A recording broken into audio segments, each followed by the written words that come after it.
today's class. In this class, we will discuss about the third chapter of your book, which name is Man as a Farmer and Herder. इस chapter में हम क्या जानेंगे? वो मनुष्य है जो पहले एक घुमंतु था, एक जगह से दूसरी जगह पर भोजन के तलाश में घूमता रहता था, केवल शिकार करता था। वो अपने जीवन में थोड़ा आगे बढ़ चुका था। अब वो इन सभी कार्यों के साथ साथ क्या करने लगा था? उसने खेती करना जान लिया था। उसने खेती के साथ साथ पशुओं को पालना स्टार्ट कर दिया था। उसने पहिए का आविष्कार कर लिया था। वह स्थायी बस्तियों में रहने लग गया था। और इसके अलावा भी उसकी लाइफ में न्योलिथिक एज में बहुत सारे चेंजेस आए। उन्हीं चेंजेस के बारे में आज हम पढ़ेंगे और हम जानेंगे। So man as a farmer and herder. Neolithic age यानी कि नवपाषाण काल। The period following the Mesolithic age is called the Neolithic age. Mesolithic as के बाद जो पीरियड स्टार्ट हुआ उसी को क्या बोला जाता है? न्योलिथिक एज बोला जाता है। In the Neolithic age man begin to produce his own food and led a settled life. इस पीरियड में मनुष्य ने अपना जो भोजन, जिसको पहले वो बस तलाश करके इकट्ठा करता था, अब उसने उस भोजन को खुद से बनाना, ग्रो करना स्टार्ट कर दिया था। He begin to domesticate and herd those animals which he formerly used to hunt and kill. अब उसने उन जानवरों को, पहले जिन जानवरों को वो शिकार करता था, मारता था, अब उन्हीं में से कुछ जानवरों को वो पालने लगा था, एक पशुपालक बन चुका था। This new stage in the man's life is known as new stone age. और यही जो परिवर्तन आया, न्यू स्टेज आई मनुष्य के जीवन में, इसी को क्या बोला गया? न्यू स्टोन एज बोला गया। Evidences of the new stone age have been found in India at several places in South India and Uttar Pradesh. Bharat में न्योलिथिक एज के बहुत सारे एविडेंसेस मिलते हैं, और सबसे ज्यादा एविडेंसेस कहाँ मिलते हैं? साउथ इंडिया में और उत्तर प्रदेश में न्योलिथिक एज के सबसे ज्यादा एविडेंसेस मिलते हैं। Archaeological evidences. Archaeological evidences of Neolithic age when man became a farmer and a herder have been found in different parts of India, especially in the northwestern and northeastern parts of India. जो आर्कोलॉजिक event evidences थे Neolithic as के, वो भारत के अलग अलग जगहों पर मिले, और स्पेशली वो कहाँ कहाँ मिले? नॉर्थ वेस्टर्न और नॉर्थ ईस्टर्न पार्ट्स में मिले इंडिया के। Now man had begun to live in villages. वो मनुष्य जो पहले किसी एक परमानेंट जगह पर नहीं रहता था, अब वो एक पर्टिकुलर विलेज में रहने लग गया था, एक पर्टिकुलर जगह पर रहने लग गया था, जिसको विलेज कहा गया। Therefore archaeologist have found many remains of those villages in north western. और इसी वजह से जो आर्कोलॉजिस्ट थे, उनको उन गांवों के क्या मिले? बहुत सारे रिमेन्स मिले, अवशेष मिले। And north eastern parts of the country along with the specimens of houses.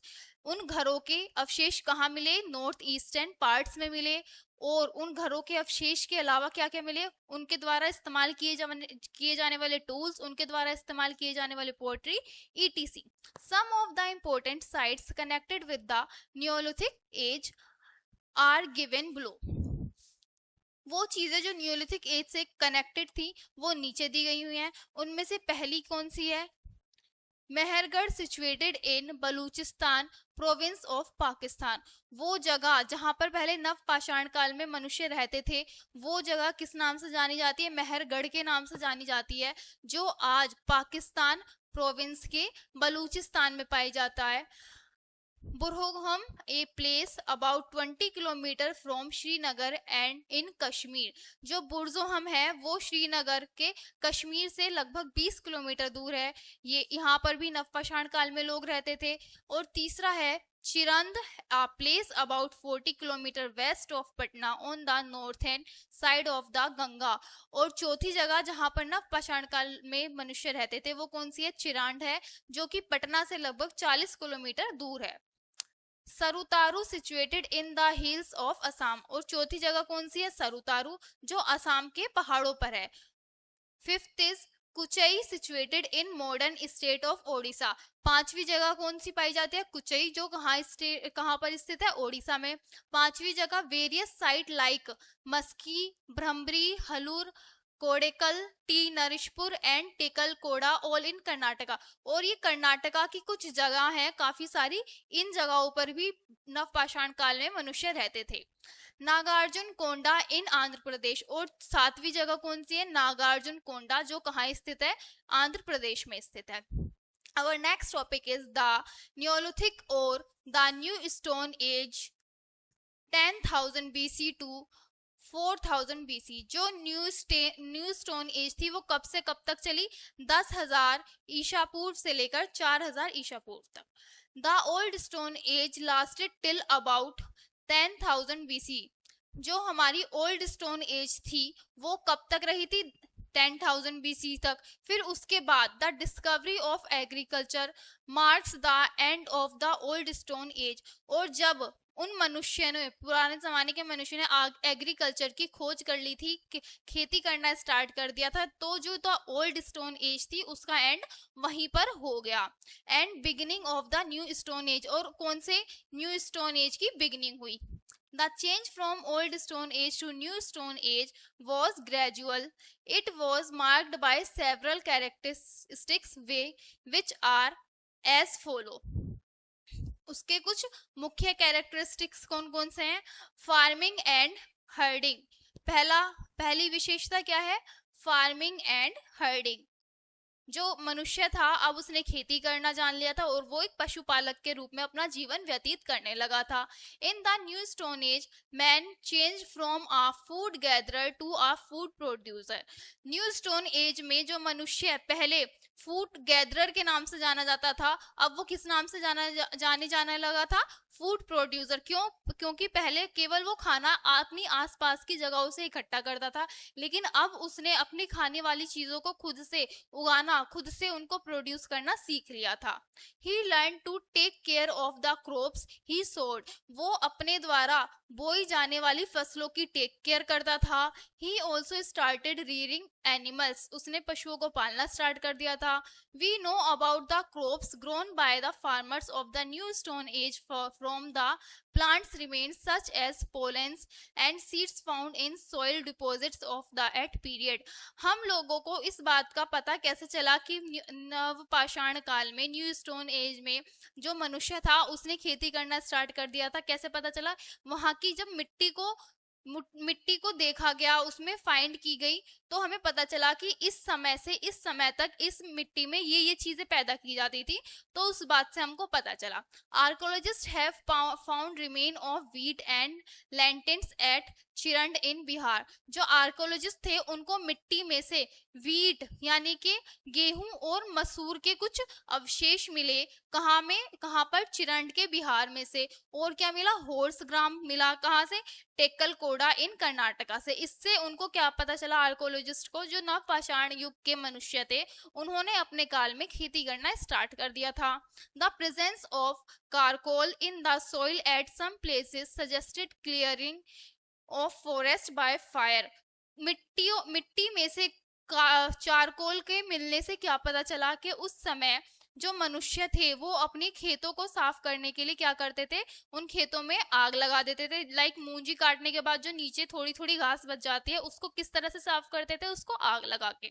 Then man learned to select, preserve and sow good quality seeds. मनुष्य ने इस बात को सीख लिया था कि वो गुड क्वालिटी के जो बीज है उनको कैसे सिलेक्ट कर सकता है, उनको कैसे संभाल के रख सकता है और उनको कैसे बो सकता है। Thus domesticated plants became different from and better than wild plants of same type। इसी वजह से जो जंगली पेड़ पौधे थे उनसे बहुत अच्छे होते थे वो पेड़ पौधे जिनको वो खुद से उगाया करता था। This resulted in finer and sharper tools। और इसी पाषाण काल में उन्होंने अच्छे टूल्स का निर्माण करना भी स्टार्ट कर दिया था। The man in new stone age realized that mild natured animals could be domesticated to fulfill their needs of animals products। नवपाषाण काल में मनुष्य ने ये भी जान लिया था कि कुछ जानवरों का यूज अप करके वो अपने लिए बहुत सारे फायदे कर सकता है। लाइक जैसे वो भैंसों को पालता था, गायों को पालता था, इससे उनको दूध प्रोड्यूस होता था। उन्होंने कुत्तों को पालना स्टार्ट कर दिया था, जिससे कि वो उनके जितने भी पालतू जानवर होते थे, उनका घर होता था, उनकी रक्षा करता था। Remains of animals bones have been found near the shelters and homes of the Neolithic age. इस बात का कैसे पता चला था कि उन्होंने वह एक पशुपालक बन गया था?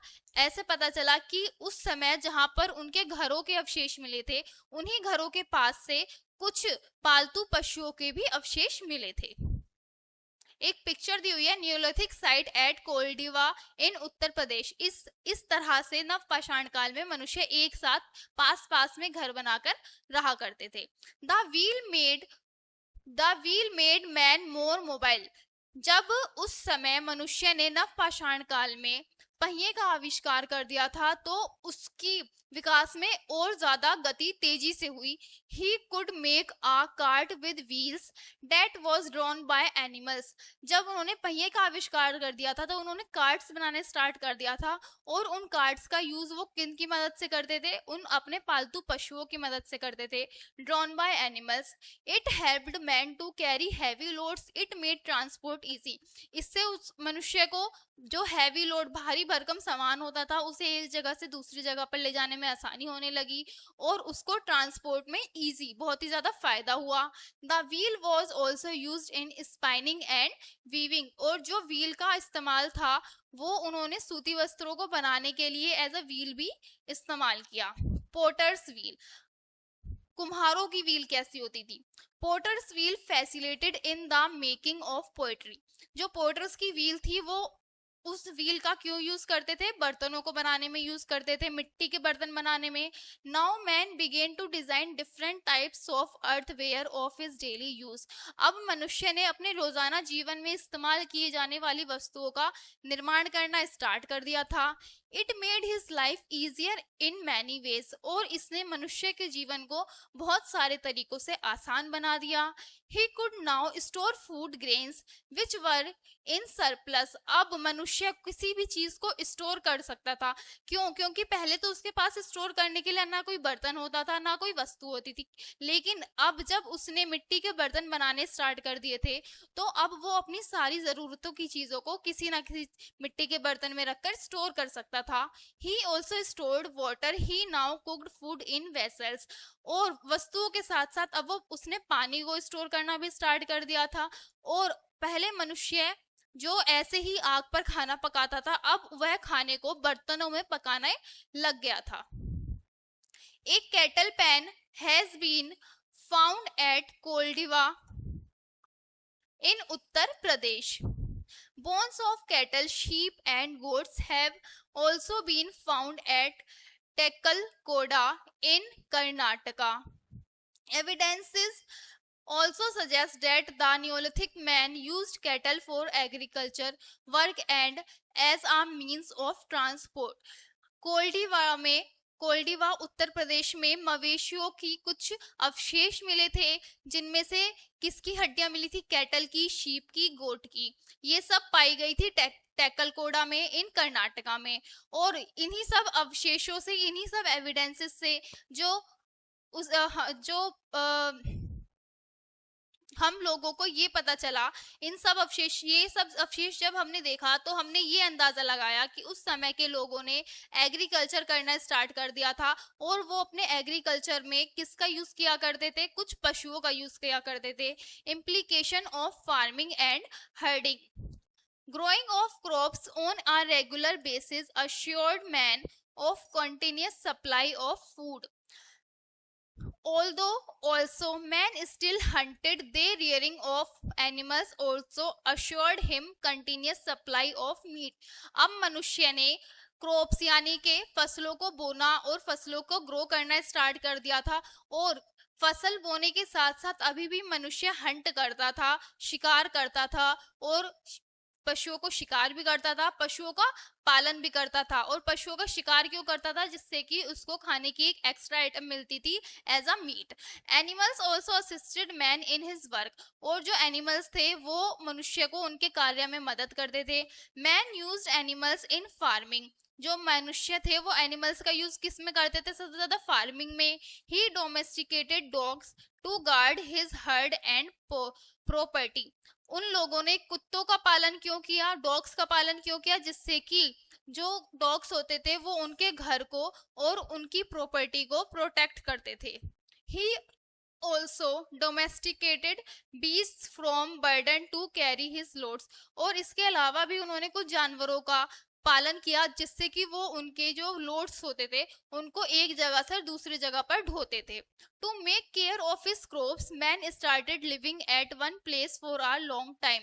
अपने द्वारा बोई जाने वाली फसलों की टेक केयर, उनकी देखभाल करने के लिए मनुष्य लंबे लंबे समय तक एक ही जगह पर रहता था। वो मनुष्य जो पहले कभी भी एक स्थान पर नहीं रहता था, भोजन की तलाश में एक जगह से दूसरी जगह घूमता रहता था, अब वह अपनी फसलों की देखभाल करने के लिए लंबे लंबे समय तक एक ही स्थान पर रहना स्टार्ट कर दिया था। Permanent human settlements therefore began to establish near the fields and at place where water supply was abundant। अब मनुष्य ने एक जगह रहना स्टार्ट कर दिया था और वह उस जगह पर रहता था। कहाँ रहता था? अपने खेतों के पास और उस जगह जहां पर उनको पानी आसानी से प्रोवाइड हो सके। Invention of the wheel. The invention of the wheel was a remarkable achievement of the Neolithic man। जो व्हील का इन्वेंशन था ये एक बहुत ही बड़ा चेंज लाया उनकी लाइफ में। It brought about revolutionary changes in his life. Nobody knows who invented the wheel.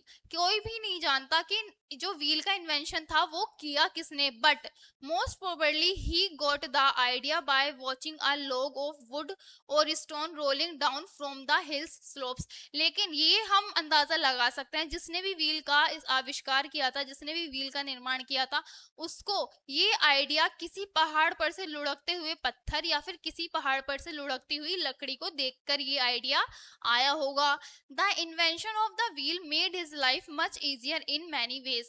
Wheel के इन्वेंशन होने के बाद जो मनुष्य का जीवन था वो पहले से बहुत ज्यादा आसान हो चुका था। ये हमने पढ़ लिया था porters life. Importance of tools and weapons. उस समय के मनुष्यों के जीवन में टूल्स और वेपन्स का क्या इंपॉर्टेंस था? During this period the stone tools were greatly improve. इस पीरियड में जो पहले उन लोग मनुष्यों पहले वाले मनुष्य के साथ मनुष्य द्वारा अपनाए जाने वाले टूल्स थे वो पहले से बहुत अच्छे हो गए थे। पहले मनुष्य बड़े बड़े पत्थरों के टूल्स बनाते थे लेकिन अब वो एक छोटे छोटे टूल्स बनाने लग गए थे जो पहले से काफी ज्यादा शार्प होते थे, काफी ज्यादा नोकीले होते थे। Man now used celt a polished stone that to make tools. अब मैन किसका यूज करने लग गया था? कैल्ट का यूज करने लग गया था जिससे कि वह पॉलिश किए हुए औजारों का निर्माण करता था। Tools and weapons were now much better and sharper. जो उनके टूल्स और वेपन्स थे वो पहले से बहुत ज्यादा शार्प और पहले से बहुत अच्छे बेटर बन गए चुके थे। These tools were used for different purpose. और ये जो टूल्स थे ये अलग अलग पर्पस के लिए यूज किए जाते थे। वो पर्पस क्या क्या थे? The x with a wooden handle was now improved and was used for cutting down trees and clearing the forest for cultivation of crops। जो हत्था लगा हुआ कुल्हाड़ी थी उसका यूज क्यों किया जाता था? ट्रीज को काटने के लिए, खेतों को साफ करने के लिए, जिससे कि वह उन खेतों में कुछ ना कुछ कृषि कर सके, कोई किसी एक वस्तु की खेती कर सके। Sickles were made to harvest crop. जो सिकल्स थी, हंसिए थे, वो क्रॉप्स को काटने के लिए, फसलों को काटने के लिए यूज की जाती थी। Arrows made for flint now became deadly weapon and were use to kill animals. जो एरोज थे, जो तीर बोलते हैं जिनको हिंदी में, उनका यूज क्यों किया जाता था? शिकार करने के लिए। जो मनुष्य था तीर का यूज करके किसी भी एनिमल का शिकार करता था और वह जान से मर जाता था। Man made two types of tool. जो उस समय के मनुष्य थे उन्होंने टू टाइप्स के टूल्स बनाए थे। कौन कौन से? Core tools and flag tools.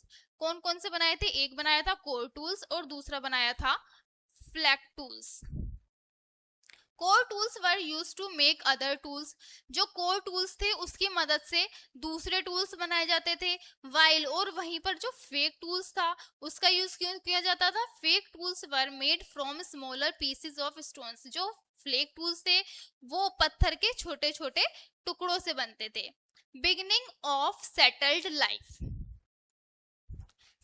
Life की बिगनिंग कैसे हुई थी?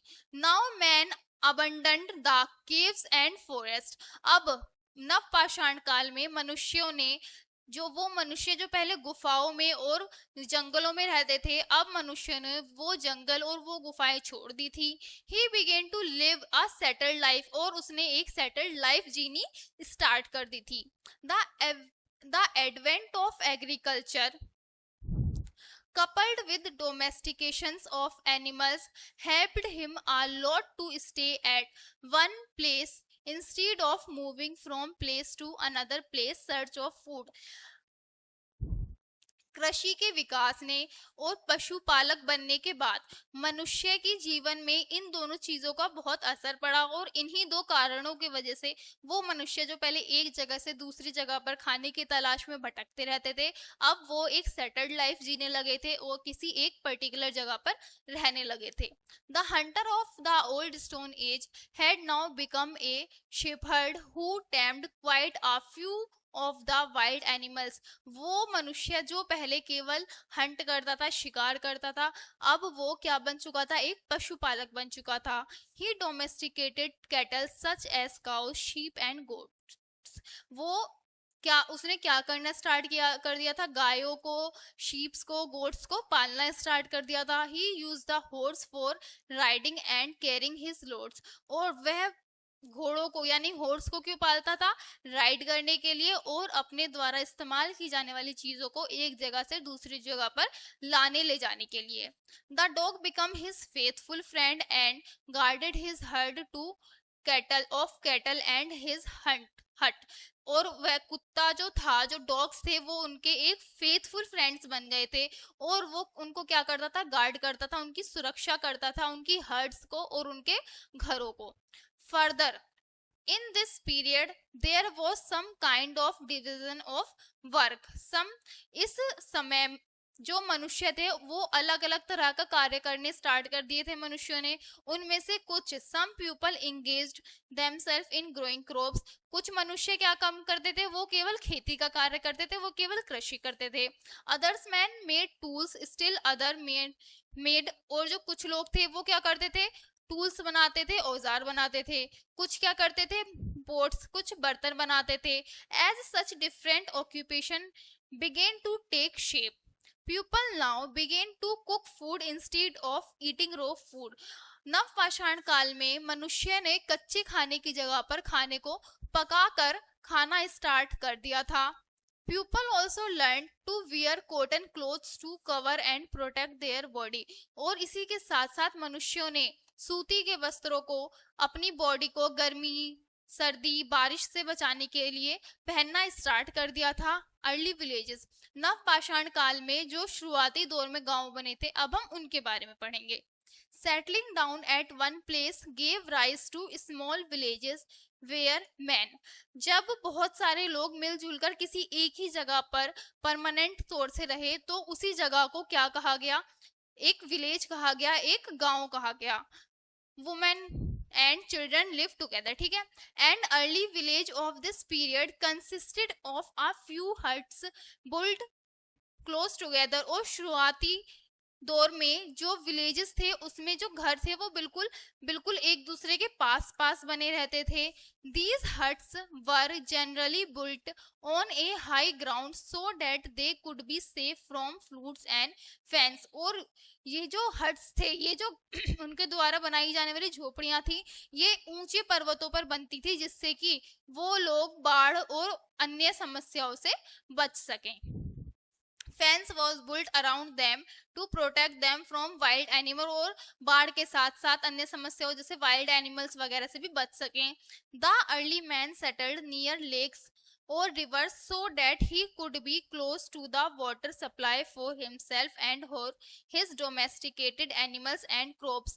और कहा और घर बनाते समय उस समय के मनुष्य केवल दो विशेषताएं देखते थे। एक एक तो वो बाढ़, ऐसी जगह जहां पर वो बाढ़ और जंगली जानवरों से बच सके, और दूसरी जगह कैसी होनी चाहिए, दूसरा उसमें क्या होना चाहिए कि उसके घर के आसपास कोई नदी जरूर होनी चाहिए, जिससे कि उसके जो दैनिक कार्य होते थे, उनकी जो पशु होते थे, उनके उनके जो भी कार्य होते थे वो उन्हें पूरा कर सके। क्यों? क्योंकि अगर उनके घर के पास पानी नहीं होगा तो वो कैसे अपना खाना बनाते, कैसे अपने पशुओं को पालन करते आदि। द अर्ली मैन सेटल, ये हो गया।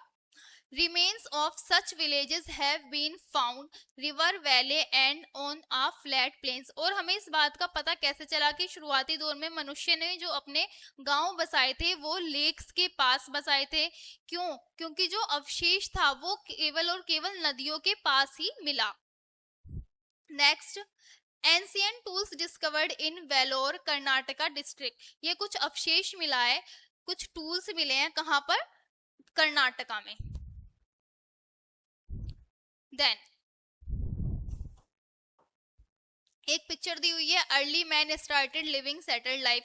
जब अर्ली मैन ने, शुरुआती दौर में आदमियों ने एक सेटल्ड लाइफ जीनी स्टार्ट करी थी, तो वो कुछ इस तरह की लाइफ जीते थे। वो खेती करते थे और लकड़ी से कुछ कुछ घर बनाते थे, औजार बनाते थे आदि चीजें। The chalcolithic age 4000 to 2000 BC। After the Stone Age in about 4000 BC began the Chalcolithic Age, where along with stone implements, जो हमारा नवपाषाण काल था, उसके बाद जो काल स्टार्ट हुआ उसको क्या बोला जाता है? कैलकोलिथिक एज बोला जाता है। और इस एज में implements man also began using metal tools and weapons. और इस काल में जो मनुष्य था उसने पत्थरों के बने औजारों के साथ साथ ऐसे औजारों को भी बनाने स्टार्ट कर दिया था जो पत्थर के अलावा मेटल से बनते थे। The word Chalcolithic is derived from the word chalkos. जो वर्ड है कैलकोलिथिक, ये कहाँ से आया है?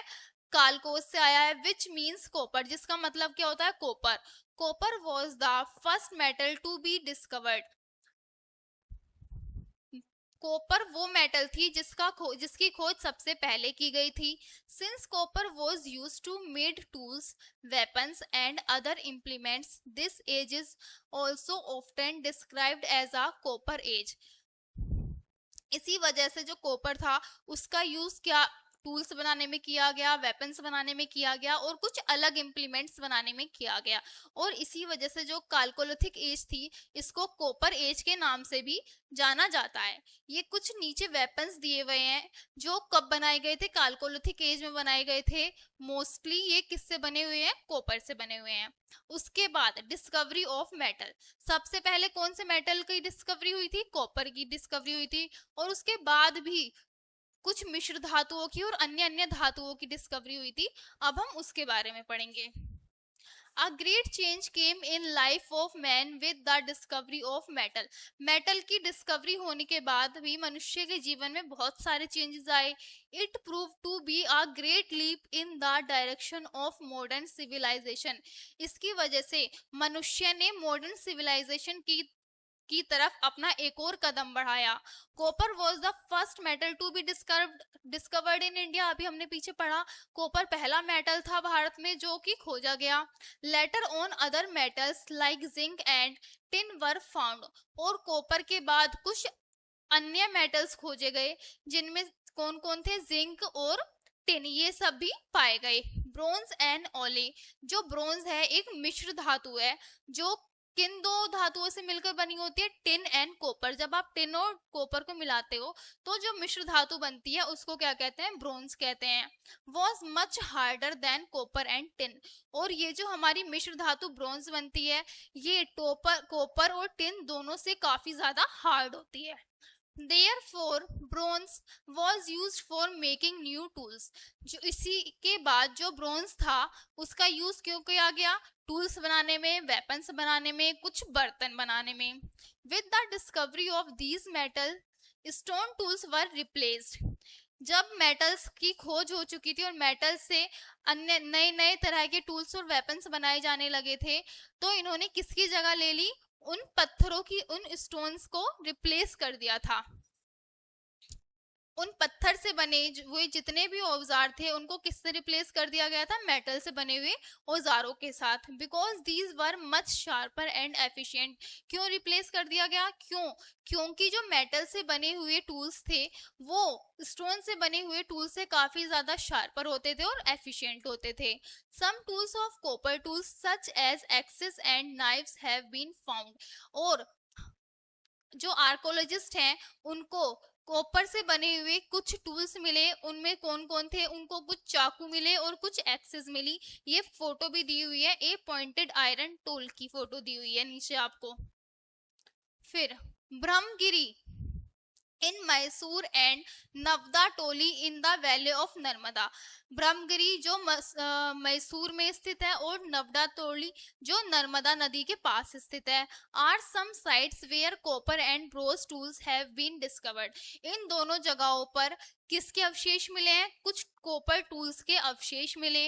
Then came the iron age. और इसके बाद कॉपर एज के बाद कौन सी एज स्टार्ट हुई, द आयरन एज स्टार्ट हुई। In India, the Iron Age probably came earlier in the south than in the north। जो आयरन एज थी वो एज कंपेयर में सबसे पहले कहां पर मिली थी। हाँ, हम बात करते in India the iron age probably came earlier in the south than in the north. North में आयरन की खोज होने से पहले सबसे ज्यादा आयरन से बनी वस्तुओं का इस्तेमाल और आयरन की खोज कहाँ हो चुकी थी, इंडिया के साउथ पार्ट में हो चुकी थी। We know that in the north the Aryans used iron in many ways. हम लोग ये जानते हैं कि भारत के नॉर्थ पार्ट में जो आर्यंस थे उनके द्वारा आयरन के बने हुए काफी ज्यादा टूल्स इस्तेमाल किए जाते थे। They made sharp weapons from iron and use them in their battles against their enemies. जो आर्यंस थे वो किसके, आयरन के बने हुए शार्प टूल्स का यूज कब करते थे, जब उनकी किसी अन्य राजा के साथ कोई लड़ाई होती थी, कोई बैटल होता था तब। Iron was much harder than copper and bronze. और जो आयरन है वो कॉपर के साथ साथ ब्रोंज से भी काफी ज्यादा कठोर होता है, काफी ज्यादा हार्ड होता है। The discovery of metals was of great importance in the history of man. मनुष्य के इतिहास में जो मेटल्स की डिस्कवरी है वो एक बहुत अहम भूमिका निभाता है। It was a great step in his march toward civilization. इन मेटल्स की खोज होने के बाद मनुष्य ने सभ्यता की तरफ अपना एक और कदम बढ़ाया। मेटल्स वर मोर ड्यूरेबल देन स्टोन्स। जो मेटल्स थे उनकी जो एज होती थी वो स्टोन से बहुत ज्यादा होती थी, वो बहुत ज्यादा ड्यूरेबल होते थे as compare to stone. They were stronger and sharper. और वो पत्थर की तुलना में ज्यादा स्ट्रॉन्ग और ज्यादा शार्पर भी होते थे। The discovery of metals helped man in agriculture. Metals की डिस्कवरी ने मनुष्य को एग्रीकल्चर की फील्ड में भी काफी ज्यादा सहायता करी। With tools such as the axe he could clear the forest. कुल्हाड़ी की मदद से जो मनुष्य था वो फॉरेस्ट को साफ कर सकता था, लकड़ियों को काट सकता था and claim the land for cultivation. और जो फॉरेस्ट वाली जमीन थी वो कृषि करने के लिए साफ कर सकता था।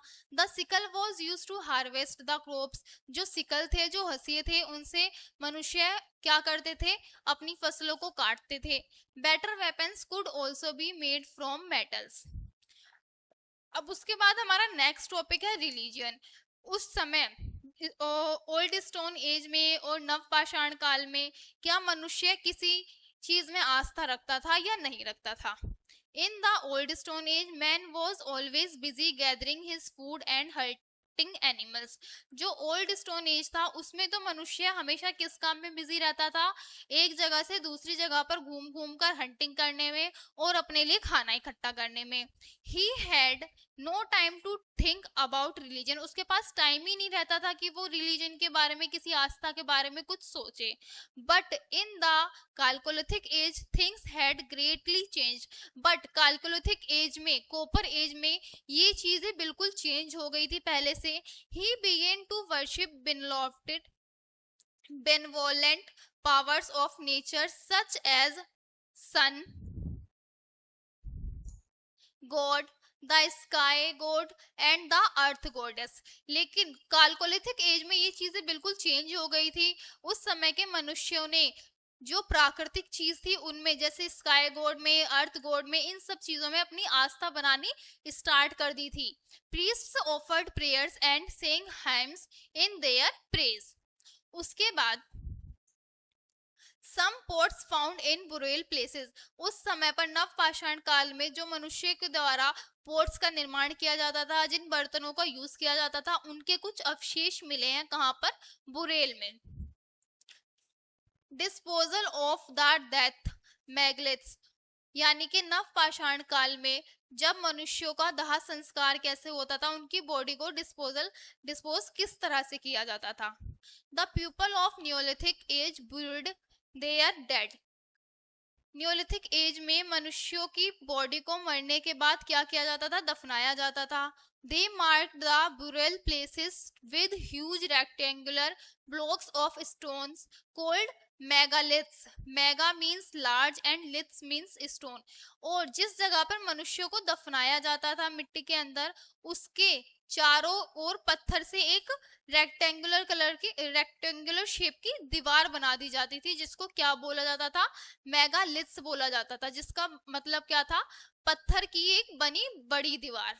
A number of megaliths have been found at sites such as Adi चन्नलूर in South India.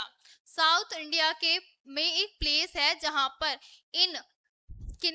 In megaliths की बहुत बड़ी संख्या में एक जगह पाई जाती है। The that were buried sometimes in earns, और कुछ समय मनुष्यों के कलशों को भी दफनाया जाता था। Along with objects that they use during their life time, और कभी कभी मनुष्य के द्वारा, उस समय के मनुष्यों के द्वारा जो चीजें वो इस्तेमाल करते थे अपनी रोजाना की जिंदगी में, उन चीजों को भी उसकी डेड बॉडी के साथ ही दफना दिया जाता था। जिससे हमें क्या पता चलता है कि this shows that the Neolithic man believed in life after death. इससे हमें ये पता चलता है कि उस युग के, उस काल के जो मनुष्य थे वो पुनर्जन्म में विश्वास रखते थे। Cremation was also practiced, the dead were worshipped. Next है case study north east and north west. A discussed above, sites of Neolithic cultures have been found in many parts of India, particularly in the northeastern and northwestern parts of the country. Bharat की अलग अलग जगहों से कुछ कुछ अवशेष मिलते हैं, जिससे कि हमें नव पाषाण काल में रहने वाले मनुष्यों के बारे में पता चलता है। और मोस्टली उनके अवशेष कहाँ से मिलते हैं? हमें भारत के नॉर्थ ईस्टर्न और नॉर्थ वेस्टर्न पार्ट से। In the north western parts of the country neolithic site have been found in Baluchistan. जो नॉर्थ वेस्टर्न पार्ट है न्योलिथिक साइट का, वो अब प्रेजेंट में कहाँ पाया जाता है? बलूचिस्तान में, जो आज का क्या बन चुका, जो आज कहाँ पाया जाता है? पाकिस्तान में पाया जाता है। और वेस्ट का कौन सा भाग? Punjab and Kashmir valley. These sites are, ये साइट्स कौन कौन सी है? नीचे दी हुई हैं। पहली है मेहरगढ़ एंड कायलगुल मोहम्मद इन बलूचिस्तान, ठीक है। दूसरी है सराय खोला एंड चलीगन इन वेस्ट पंजाब, ये कहाँ है? पंजाब में, पंजाब के वेस्ट वाले हिस्से में। In the north east the neolithic site have been found at the following places. और नॉर्थ ईस्ट वाली जगह कौन सी है जहां पर न्योलिथिक एज साइट के कुछ अवशेष मिले हैं? सारूतारू और दूसरा है Daojali Hading. We shall discuss below some of the most important settlements. पहला सेटलमेंट कौन सा है? Mehrgarh. The settlement found at this site is attributed to 7000 BC. This place lies in Balochistan A province of Pakistan, जैसा हमने पढ़ा कि ये जो मेहरगढ़ है ये कहाँ पाया जाता है, बलूचिस्तान में, जो आज पाकिस्तान में स्थित है। These people were well advanced, they produced wheat cotton etc. यहाँ पर रहने वाले जो मनुष्य थे वो काफी एडवांस थे, और वो किन किन चीजों को प्रोड्यूस करते थे, like wheat cotton etc. And live in mud brick house, और किस तरह के घर में रहते थे, कच्ची ईंटों से बने घरों में रहा करते थे। From the excavations of this site, it has been found that the initial stages before 5000 BC, these people did not use any pottery। और इन मिले हुए अवशेषों से ये पता चलता है कि 5000 बीसी से पहले, इस समय 5000 बीसी से पहले रहने वाले लोग किसी भी बर्तन का यूज नहीं किया करते थे। अब सेकंड जगह है Burzahom. This site lies 16 kilometre north west of Srinagar of Kashmir. इसके बारे में हमने पहले भी पढ़ा था। Some of the distinguished characteristics of this Neolithic culture are its dwelling pits. इसका एक जो डिस्टिंग्विश्ड कैरेक्टरिस्टिक है, इसका जो एक मेन गुण है वो ये है कि ये गड्ढों में अपने घर बनाते थे। A great variety of stone and बो टूल्स, और किस तरह की ग्रेट वैरायटी के स्टोन यूज किया करते थे, टूल्स यूज किया करते थे। And a large range of ceramic clay poetry but complete absence of microliths. और उस समय उन लोगों के जीवन में जो माइक्रोलिथ्स थे, छोटे छोटे औजार थे जिनका वो लोग यूज करते थे, वो इन चीजों से बिल्कुल अनभिज्ञ थे। वो इन माइक्रोलिथ्स का यूज बिल्कुल भी अपने जीवन में नहीं किया करते थे।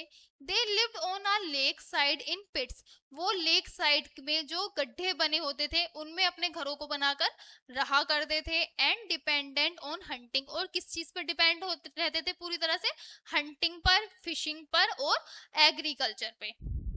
वो लोग इन तीन चीजों पर डिपेंड रहते थे। These people not only used polished tools of stone but also more interestingly used numerous tools and weapons made of bones। ये लोग केवल पॉलिश्ड टूल्स का ही यूज नहीं करते थे जो केवल पत्थरों से बने होते थे, बल्कि ये लोग उन टूल्स का भी यूज किया करते थे, उन वेपन्स का यूज भी किया करते थे जो किसी की हड्डियों से बने होते थे।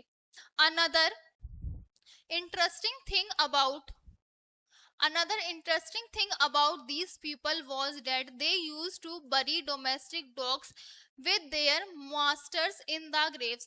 और दूसरी इंटरेस्टिंग चीज ये है उन लोगों के बारे में कि जब कोई आदमी मर जाया करता था तो उसकी डेड बॉडी के साथ साथ उसका जो पालतू कुत्ता होता था उसको भी उसी के साथ दफना दिया जाता था। Pit dwelling and placing of dogs in the graves of the master were not the practice of the Neolithic people in any other part of India।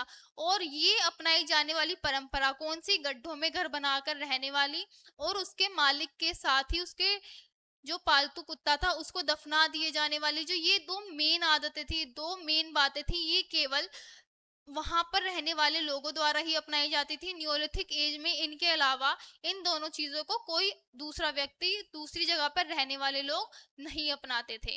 The earliest date of Burzahom is placed by the archaeologist in about 2400 BC। अब उसके बाद हमारा तीसरा है सारुतारू। इस जगह पर क्या क्या अवशेष मिले? Sarutaru, this site lies near Guwahati in north eastern part of India. ये सारुतारू जगह कहाँ है? गुवाहाटी में है, नॉर्थ ईस्टर्न पार्ट है ये इंडिया का। A large number of Neolithic tools have been recovered in Sarutaru and the adjoining hills of Assam and Garo hills of Meghalaya. इन तीनों जगहों पर, कहाँ कहाँ पर? सारुतारू में, एडजॉइनिंग हिल्स में जो असम में स्थित हैं, एंड गारो हिल्स में जो मेघालय में स्थित हैं। इन तीनों जगहों से बहुत ही अलग अलग तरह के क्या मिले? न्योलिथिक टूल्स मिले कुछ। और फिर the north eastern tools shows,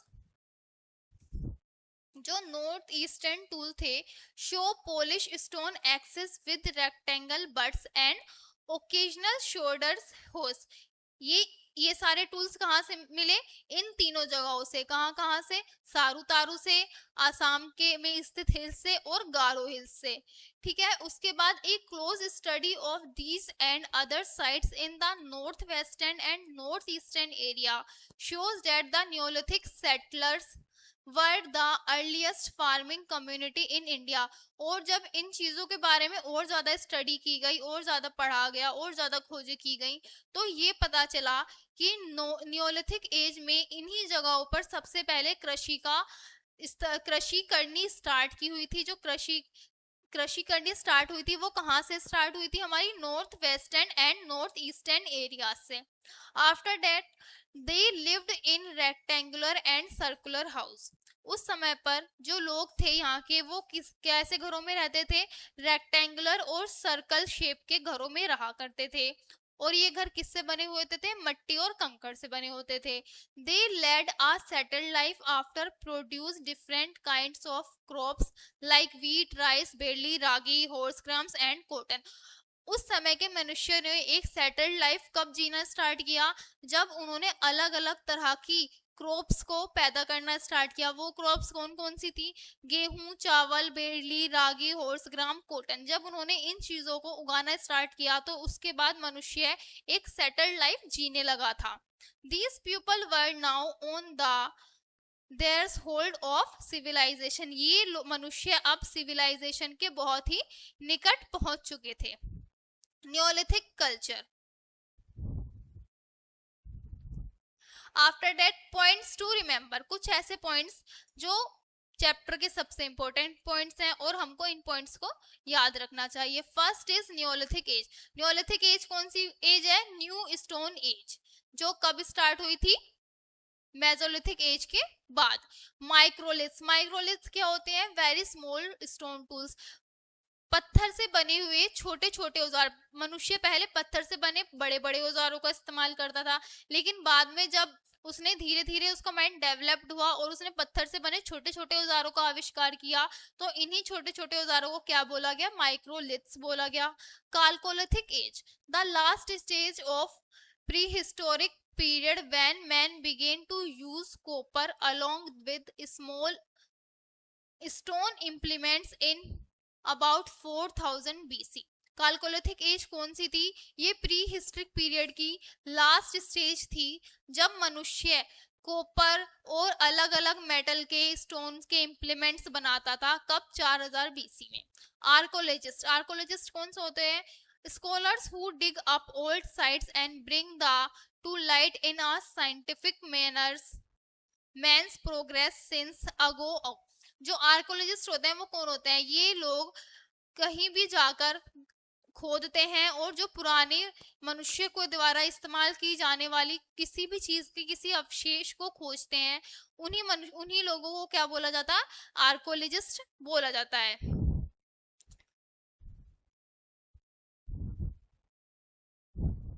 so students, ये था आपका chapter number 3, man as a farmer and herder. इसमें हमने क्या जाना? वो मनुष्य जो पहले एक जगह से दूसरी जगह खाने की तलाश में शिकार करने के लिए घूमता रहता था, अब उस मनुष्य ने एक स्थायी जीवन जीना स्टार्ट कर दिया था। और वो एज, उस एज को हम क्या बोलते हैं? नियोलिथिक एज बोलते हैं। इस एज में मनुष्य ने पहिए का आविष्कार किया, बहुत नई नई चीजों का आविष्कार किया, नई नई चीजों की खोज की। तो ये था आपका आज का चैप्टर। होप आप लोगों को अच्छा लगा होगा, अच्छे से समझ आया होगा। मिलते हैं नेक्स्ट वीडियो में। Bye bye.